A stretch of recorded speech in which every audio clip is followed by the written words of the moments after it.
আসসালামু আলাইকুম। আজ আমরা আছি আদা চাষের মাঠে।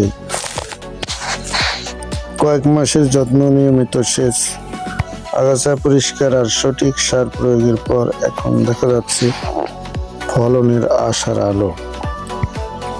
আদা চাষের অগ্রগতি।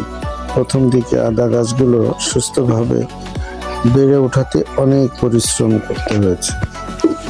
পানি ধরে রাখা, ছায়া তৈরি এবং পোকামাকড় দমন সবকিছু ঠিকভাবে করলে গাছ ভালোভাবে বাড়ে।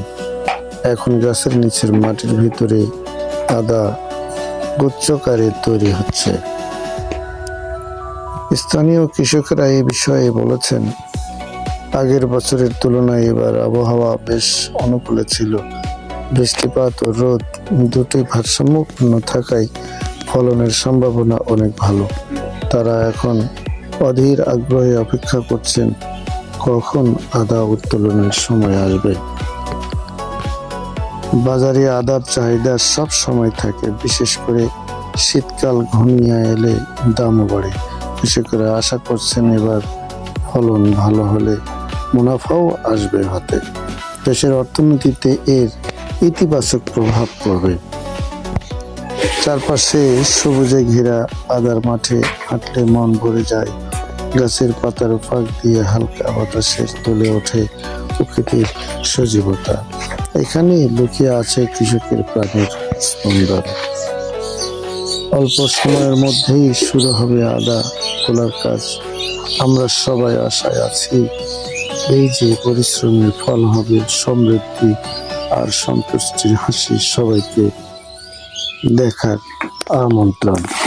এ বিষয়ে বাড়ির আনাচে কানাচে আদা চাষ অনেকেই করেছেন এবং এই আদা চাষে অনেক লাভ, পরিবারের অনেক ঘাটতি পূরণ হয় এবং আদার যে মূল্য বাজারে অনেক এবং চাহিদাও সবসময় বেড়ে থাকে। বাংলাদেশের কৃষিক্ষেত্রে আদা চাষ এখন এক লাভজনকেও উদ্যোগে পরিণত হয়েছে। দীর্ঘ পরিশ্রম ও যত্নের পর অবশেষে আসছে ফলনের সময়। এই ভিডিওতে দেখা যাবে কিভাবে কৃষকরা আদার জমি পরিচর্যা করছেন, মাটির নিচে বেড়ে ওঠা ফলনের আভাস পাচ্ছেন এবং কোনোভাবেই অল্প সময়ের মধ্যে তারা এই পরিশ্রমের ফল ধরে তুলবেন। চলুন দেখে নেই মাঠের সেই আশাব্যঞ্জক দৃশ্য, যেখানে ঘাম ঝরিয়ে ভরে উঠেছে সোনালি ভবিষ্যৎ।